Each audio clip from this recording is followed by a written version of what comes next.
Lebih lanjut, soal urusan fans, Timnas Indonesia memang terkenal punya fanbase yang tersebar di luar negeri. Bahkan bisa dibilang, mau dimanapun Timnas main, pasti akan selalu ada supporter yang mengiringi. Dan di laga versus Australia nanti, di balik tiket yang udah sold out untuk gelombang pertama, adapun fans Timnas Indonesia sebagaimana dikutip dari Garuda Australia.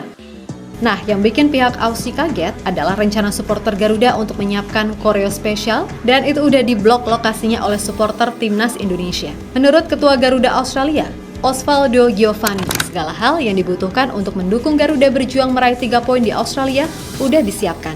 Mulai dari koordinasi sampai perizinan pun juga udah dikirim ke pihak Federasi Sepak Bola Australia. Intinya, supporter akan melakukan apapun demi bisa membakar semangat pemain Timnas Indonesia. Apalagi di laga tersebut akan menjadi debut bagi Ole Rummenigge, sehingga diharapkan Ole langsung bisa memberikan kontribusi maksimal untuk tim Garuda.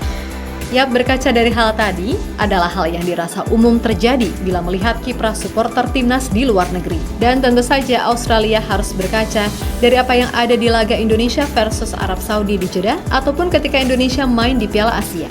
Meskipun statusnya tim tamu, tapi kelihatan jelas kan malah Indonesia yang kayak tuan rumah karena supporternya lebih ramai. Intinya, peluang dapat 3 poin itu sangat mungkin terjadi, asalkan yaitu semua game plan berjalan lancar alias gak ada hal-hal di luar skenario seperti penalti, kartu merah, dan lain-lain. Sesuatu yang pastinya membuat pihak Federasi Australia benar-benar kaget sebab segala hal yang udah diberitakan selama ini terkait militansi serta nasionalisme fans Timnas Indonesia dimanapun berada benar adanya. Meskipun secara track record Timnas Australia jauh di atas Indonesia, pun dengan pengalaman untuk bermain di Piala Dunia, namun perubahan signifikan di tubuh tim Garuda membuka peluang nyata bagi Timnas untuk bersaing di level yang lebih tinggi, termasuk dalam laga kontra Australia nanti. Salah satu perubahan besar di Timnas Indonesia adalah transisi kepelatihan dari Shin Tae-yong ke Patrick Kluivert. Seperti kita tahu, Patrick membawa pendekatan Eropa di Timnas. Debutnya melawan Australia pada 20 Maret 2025 di Sydney akan menjadi ujian pertama. Dan pelatih Australia Tony Popovic sendiri mengaku bahwa perubahan ini membuat Timnas Indonesia sulit diprediksi. Di Timnas sendiri, Kluivert didukung oleh asisten pelatih berkelas seperti Alex Pastor, Danny Lansat, hingga Gerard Van Berg. Di sisi lain, perubahan paling mencolok ada pada komposisi pemain. Program naturalisasi agresif PSSI telah menghasilkan skuad dengan kualitas individu yang belum pernah ada sebelumnya. Di mana hingga Maret 2025, Timnas Indonesia memiliki deretan pemain berkualitas yang mayoritas bermain di liga-liga Eropa.